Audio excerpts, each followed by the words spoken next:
Kultur masyarakat kita masih, wah lebah nih menakutkan gitu ya. Iya. Di Siula ada orang mati gara-gara lebah. Dengan rempah yang ada nih kita kembali membangun peradaban baru gitu. Dari bikinlah satu kegiatan yang berkaitan dengan kayu manis, namanya Sekolah Kayu Manis. Itu kegiatannya di Lempur ya, Lekuk 50 Tumbi.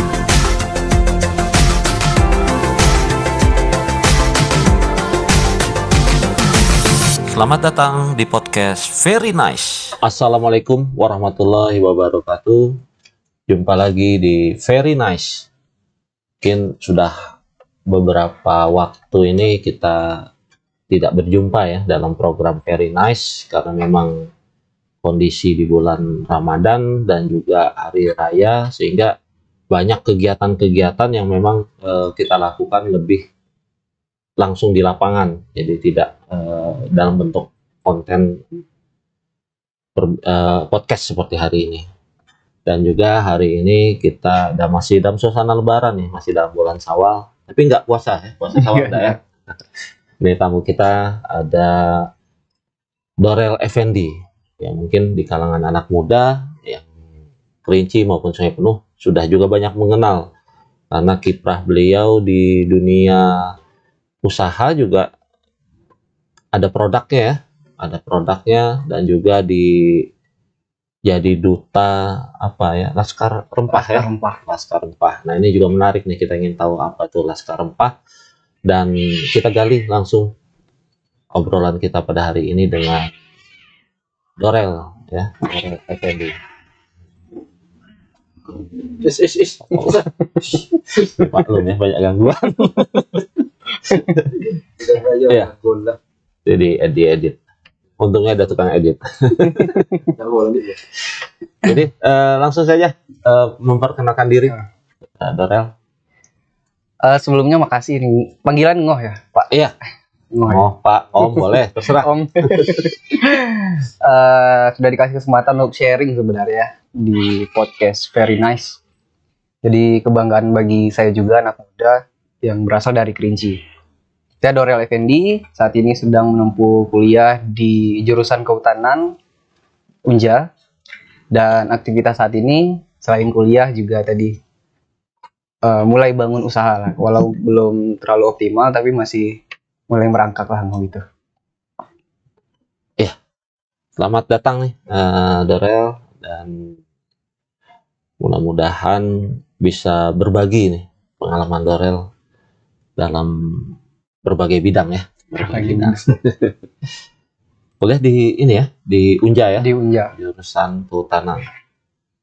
Nah, ketika memilih kuliah di jurusan Kehutanan di Unja nih gitu, ini memang keinginan sendiri atau yang penting lulus aja dulu nih? Masuk universitas negeri atau gimana? Dulu sebenarnya cita-cita pengen jadi guru agama sih. Karena track record pendidikan saya di Min Sulak Gedang, MTS Sulak Gedang, MAN 1 Sungai Penuh. Entah kenapa bisa ngambil kehutanan gitu ya. Tapi ketika di akhir-akhir pemilihan jurusan untuk SNMPTN waktu itu ya, jalur undangan, bingung sebenarnya kan, karena memang kurang sharing juga waktu itu ya. Tapi mikirnya pada waktu itu adalah karena saya orang suka naik gunung waktu itu, ya udah deh, karena masuk kehutanan ini kayaknya bakal sering main-main nih, gitu aja awalnya. Tapi pas masuk itulah disambut ketarikan kan, kalian tersesat di jalan yang benar. Oh, gitu. Kalau tersesat di jalan yang benar ya nggak apa-apa ya, artinya memang hobinya tadi naik gunung ya. Dan juga memang wilayah kita juga ya boleh dibilang hampir 60% Kerinci dan Sungai Penuh ini ya dilingkungi oleh hutan ya. Dan tentunya ada nggak kaitan-kaitan setelah kita berkuliah dengan pandangan Dorel sendiri terhadap hutan di Kerinci dan Sungai Penuh ini, maupun dari sisi menggali usaha nih, apa yang bisa kita perbuat untuk di Kerinci dan Sungai Penuh ini kira-kira? Ada ya, dulu tuh keresahan kita ya sama mungkin dengan teman-teman yang lain ya, ketika ngeliat hutan dirambah, kemudian terjadi kerusakan hutan gitu, kita kan kesal dan benci gitu ya. Tapi setelah saya kuliah, memang ada problem ternyata dalam model pengelolaan kita gitu ya. Dulu pendekatannya kita dalam mengelola hutan adalah ketika ada yang masuk hutan, kita kirim polisi hutan, diusir gitu saya. Keras lah gitu. Dan dari 2016 model perhutanan sosial namanya. Gimana sih orang-orang yang sudah terlanjur masuk hutan itu kita coba berdayakan gitu.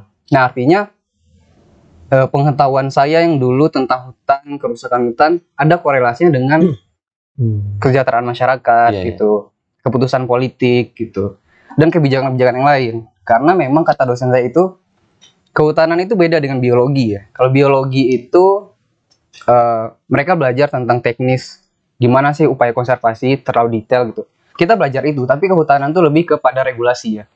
Di kehutanan itu ukuran lubang tanam aja tuh diatur dalam undang-undang gitu ya. Ada namanya Taman Nasional, ada namanya Suaka Marga Satwa, ada namanya cagar alam misalnya, atau Tahura, Taman Hutan Raya, itu kan banyak kan. Ada juga hutan produksi, hutan konservasi dan semacamnya. Nah, artinya kita tidak bisa memandang hutan itu secara vertikal, artinya ya udah nih hutan ini kita harus jaga, tidak seperti itu ya, tidak sesempit itu. Ternyata gimana sih sumber daya yang ada kita bisa manfaatkan untuk kesejahteraan rakyat, tapi dengan upaya-upaya berkelanjutan, sustain tadi kan gitu. Itu sih pola pikir saya dengan hutan yang ada. Gitu. Jadi udah mulai terbayang seperti itu ya. Udah Artinya, terbayang seperti itu. Pemanfaatan hutan dengan korelasinya dengan kesejahteraan masyarakat yang Kesejahteraan ada masyarakat di sekitar hutan tersebut. Gitu. Nah, apa nih kira-kira? Salah satunya mungkin usaha atau upaya yang ada kaitannya dengan hal tersebut. Iya benar. Jadi makanya waktu itu kan saya setelah pikir-pikir saya magang waktu itu di KPH kan sama Bu Neneng. Kebetulan waktu itu ada pelatihan dari KPH kerjasama dengan Lebah Madu Indonesia ya, inspirator Lebah Madu Indonesia atau ILMI, tentang menghadirkan beekeeper ya, menghadirkan pemelihara lebah di Kerinci gitu. Dan saya mikir nih, oh ini kayaknya menarik juga gitu. Tapi pada waktu itu saya belum langsung eksekusi kan, udah nih ini jadi satu opsi nih suatu saat kalau saya butuh untuk peningkatan ekonomi dan semacamnya. Namun berjalan, itulah tadi sempat disebutkan saya juga di Laskar Empah kan. Di Laskar Empah itu kita riset. Kita ada riset, kebetulan sempat lolos pendanaan FBK, fasilitasi bidang kebudayaan dari Kemendikbud. Kita ngadakan riset tentang model model pertanian kayu manis di Kerinci. Kita melihat satu gap di sana kan. Gap ketika produksi kopi ini sudah tidak produktif lagi. Kayu manis ini sudah besar, cahaya tidak bisa masuk ke lantai hutan ya, ke lantai kebun gitu ya. Kecenderungan masyarakat kita itu membuka lahan baru gitu, ke lahan baru. Kalau 1-2 orang melakukan ini oke lah gitu ya. Tapi kalau setiap masyarakat Kerinci melakukan ini kan bahaya nih kan. Artinya kita dikelilingi Taman Nasional ini bisa rusak gitu. Saya rasa salah satunya adalah ekonomi tadi kan. Oh, kayaknya saya usahakan Madunia. Tujuannya adalah bagaimana sistem pertanian terpadu ya, termasuk ke dalamnya ada peternakan lebah dan pertanian kayu manis, itu bisa menekan laju penekanan terhadap hutan TNKS gitu. Betul. Jadi intinya ya secara ekonomi tetap bisa menunjang masyarakat ya, walaupun hutan tersebut ya banyak aturannya ya, tidak boleh dirambah atau dan lain-lain. Jadi memang ini salah satu upayanya dengan madu tadi ya. Dalam riset kita juga gitu, kayak saya sering nanya iseng-iseng kadang masyarakat kan, termasuk dengan kakek saya. Karena kan orang-orang terdekat kita juga kadang ngerambah gitu ya di Taman Nasional. Saya nanya, kalau misalnya masyarakat sudah dapat uang nih di sekitar desa gitu, apakah mau ngerambah hutan? Tentu tidak. Ngerambah hutan tuh capek loh gitu.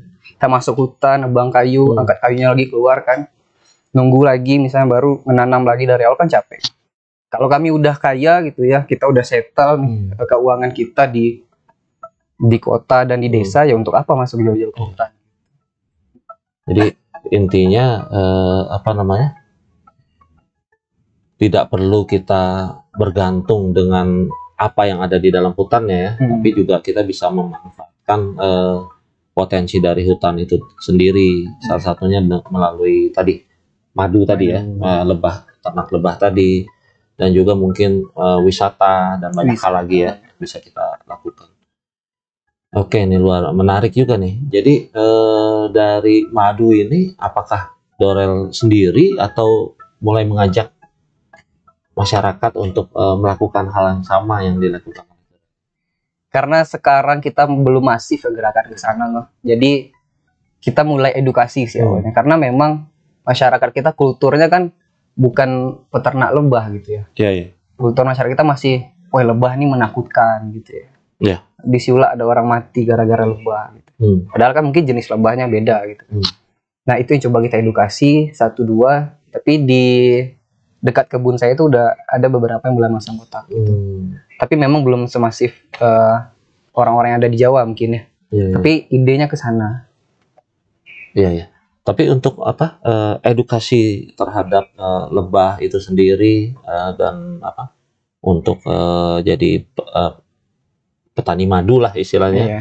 Jadi petani madu ini sendiri sudah dilakukan kepada masyarakat sekitar di situ. Ya sudah. Sudah. Cuma memang belum masif. Belum masih terdekat. Kadang kita lagi panen karena sekarang model yang saya upaya menggaungkan itu, saya selalu ngajak kawan-kawan keluar untuk datang ke sana. Dan Bang Ori misalnya atau teman-teman yang lain kan. Jadi ketika orang ngelihat kebun kok rame gitu, biasanya masyarakat petani itu berhenti nanya gimana sih kami mau nih masang nih. Udah mulai kayak gitu. Iya, iya. Karena memang kita ambil contoh di satu daerah yang contoh di Jawa Barat ya. Di Jawa Barat itu ada nama daerahnya Tasikmalaya. Di Tasikmalaya itu bagaimana dikembangkan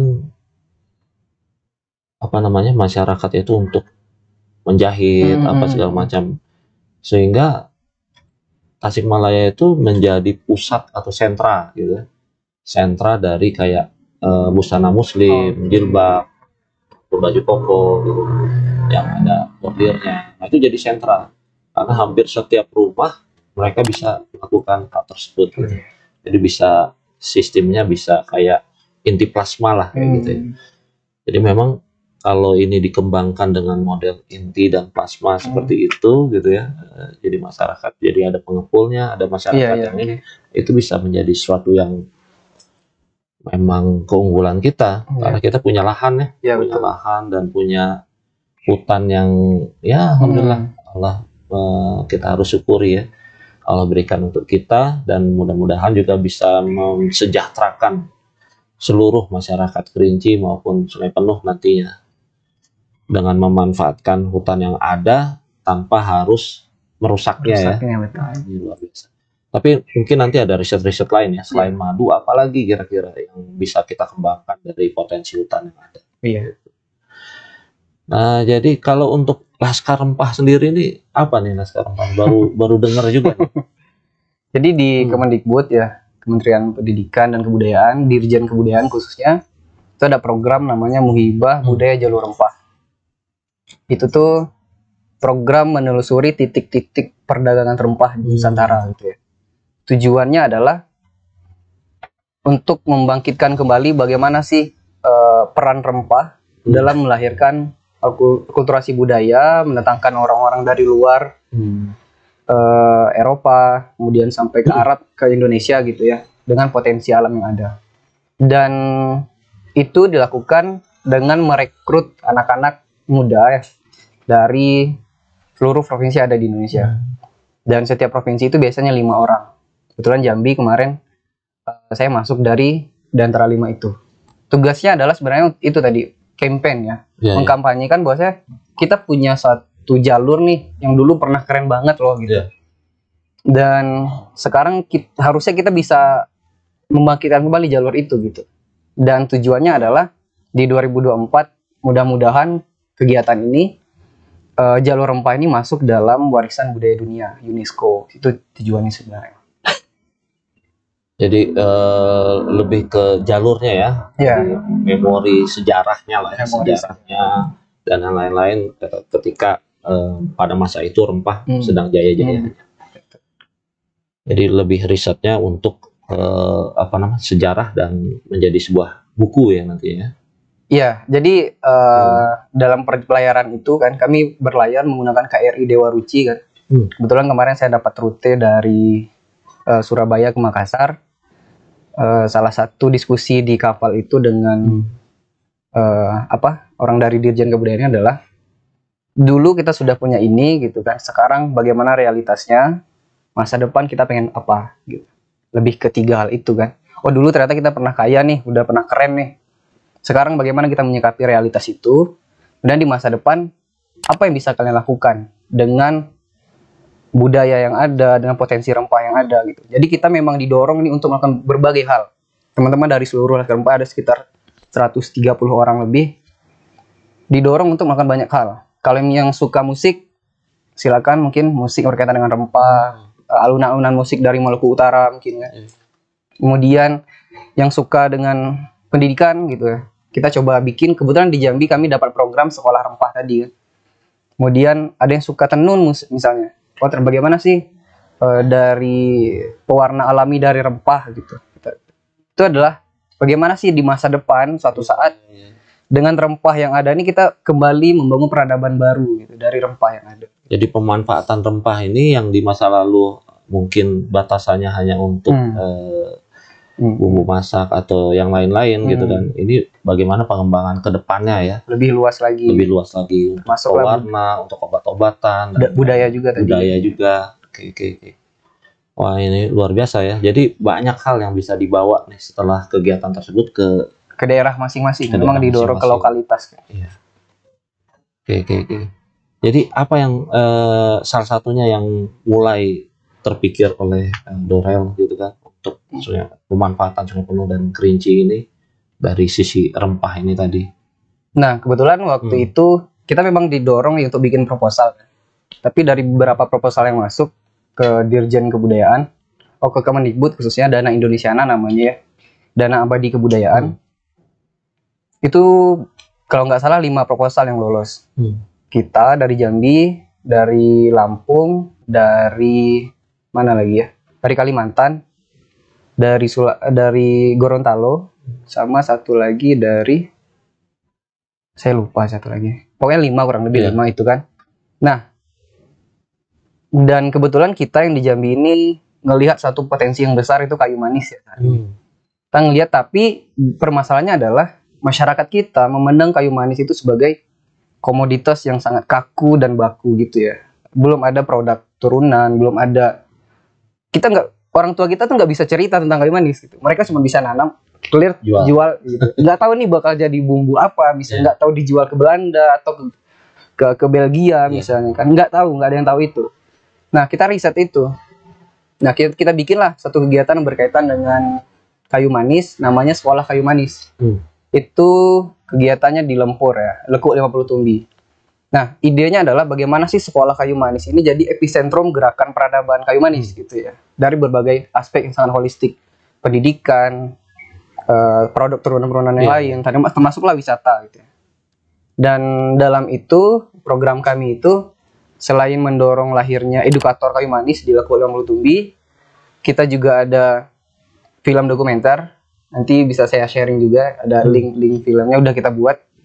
Dan satu lagi itu adalah buku. Nah, buku yang kita riset itu tadi ya. Jadi kita kayu manis tadi ya. Melihat kayu manis dari semua aspek. Kenapa sih Lekuk 50 Tumbi misalnya Lempur itu disebut sebagai daerah pertukaran dolar. Ada haji kayu manis gitu, pendidikan kayu manis gitu. Sultan kayu manis gitu. Kemudian termasuk ke ritual-ritual kalau misalnya digunakan. Nah, itu coba kita gali, dan buku kita judulnya itu Negeri Kayu Manis. Oh, saya sudah spill duluan di sini ya. Sebenarnya kita belum launching gitu. Soalnya nanti kalau launching, kalau mau ke Jambi, kita coba sharing juga di sana. Nah, kita coba sekarang masih riset ya, termasuklah karbon. Kita lagi riset tentang gimana sih potensi karbon kayu manis dalam perdagangan karbon global misalnya. Ternyata kayu manis ini sebenarnya kalau misalnya budidaya itu efektif dan efisien gitu ya, itu nggak bakal ngerusak hutan. Karena dia punya kayu, punya biomasa, punya karbon di dalamnya kan. Itu yang kita coba riset, termasuk semuanya. Tadi pendidikan, budaya, karbon, termasuk aspek-aspek yang lain. Termasuk kalau ritual agama, dan kita lagi riset itu. Mudah-mudahan nanti kalau bukunya launching, saya nanti akan mengundang lah. Jadi kayu manis ini selama ini kita hanya tanam jual tanpa tahu produk turunannya ini apa gitu ya. Iya, betul. Padahal kalau kita bisa menghasilkan produk-produk dari kayu manis, produk turunannya langsung di sini, mungkin nilai jualnya akan jauh lebih tinggi lagi ya. Iya, kalau kita bisa bangun story dan historinya kan. Bahkan di salah satu universitas yang ada di Eropa itu ada label gitu ya. Querinci Cassia. Berarti emang udah dari dulu kan.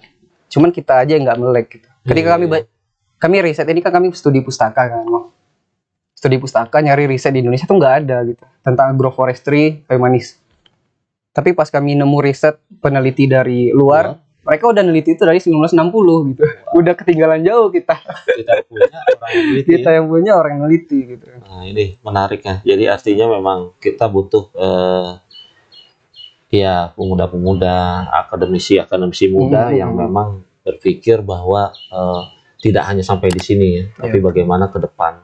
Siapa tahu dari kayu manis ini juga bisa menghasilkan energi terbarukan yang lainnya gitu kan. Atau bahkan yang saya dengar juga ada minyak atsiri. Ya, minyak atsiri dari kayu manis ini sendiri gitu, dan nilainya sangat luar biasa, sangat mahal gitu ya. Sangat mahal, dan ini memang potensi-potensi yang selama ini memang belum dimanfaatkan ya secara optimal. Jadi kalau dimanfaatkan secara optimal, kayaknya nih calon-calon sultan dari Kerinci dan Sungai Kondong, mudah-mudahan. Dan ini menarik, jadi Darel, mungkin ada pesan-pesan nggak buat saudara-saudara kita, teman-teman kita gitu kan, bahwa ternyata kita nggak perlu memandang jauh keluar gitu. Ternyata di sekitar kita banyak hal yang bisa kita kembangkan menjadi potensi untuk secara ekonomi maupun secara budaya gitu kan, bisa menghasilkan lah di Kerinci. Mungkin ada pesan-pesan? Pesan-pesannya saya lebih ke anak-anak muda dan dunia pendidikan sih, karena walaupun saya jurusan kehutanan ya, tapi saya sangat perhatian dan juga tertarik dalam dunia pendidikan. Dalam dunia pendidikan itu kan kita dibebaskan untuk bertanya gitu. Tapi selama saya pendidikan di Kerinci dulu, saya tidak menyalahkan siapa ya, tapi kita sangat terbatas sekali untuk bertanya. Ada ketakutan dan semacam apa. Ketika anak-anak kita mau bertanya tentang kenapa kayu manis, kenapa pisang ini seperti ini, kita bisa mulai dari hal sederhana dan dekat kita. Banyak sekali sih, saya rasa TNKS punya potensi besar, kemudian budaya Kerinci juga ya, kemudian secara sosioantropologi juga bagus, banyak hal yang riset yang bisa kita lakukan gitu. Mungkin lebih ke depan sih harapannya ada satu komunitas intelektual anak muda lah ya. Dulu sempat dengar ada Kerinci Institute kalau nggak salah. Semua belum sempat gabung. Mudah-mudahan ke depan teman-teman yang mendengar podcast ini gitu ya, akademisi, kemudian anak-anak muda yang tertarik pada pendidikan dan riset dan juga pengembangan masyarakat Kerinci, masyarakat intelektual, mudah-mudahan ada satu komunitas gerakan anak muda intelektual yang bisa bicara tentang pendidikan, lingkungan gitu ya, kemudian kerusakan alam misalnya, dan semua aspek gitu. Kita bisa bertemu, berkumpul di satu titik, karena ya lagi-lagi kita punya potensi yang sangat besar sekali, dan sayang gitu ya. Karena ketika kita udah keluar, sebenarnya orang luar sana tuh nggak keren-keren banget juga gitu ya, bukan sombong ya, dalam artian kadang anak-anak kita ngerasa itu ketika keluar ternyata orang luar keren gitu. Ya oke, keren, cuman kita masih bisa juga ketika kita main misalnya ke kampus-kampus besar IPB, UGM dan semacamnya, kita masih bisa kejar itu. Contohnya dan buktinya adalah banyak juga kan sarjana-sarjana kita yang udah keluar negeri dan semacamnya gitu. Itu sih. Iya. Memang kalau dari sisi dari sisi akademis, pendidikan dan yang lain-lain, beda antara dulu dan sekarang. Kalau sekarang ini rasanya dengan internet dan dunia maya lah, era digital, semua mudah didapat informasi. Kita mau cari mau riset, mau cari penelitian mudah juga kita dapat, riset orang-orang di luar sana juga mudah kita dapat sekarang. Jadi nggak ada lagi hambatan ya, nggak ada hambatan, nggak ada kendala, tapi yang penting mau ya. Iya betul. Yang penting mau dan memang punya rencana ke depannya terhadap diri kita sendiri maupun terhadap lingkungan kita maupun terhadap orang-orang di sekitar kita.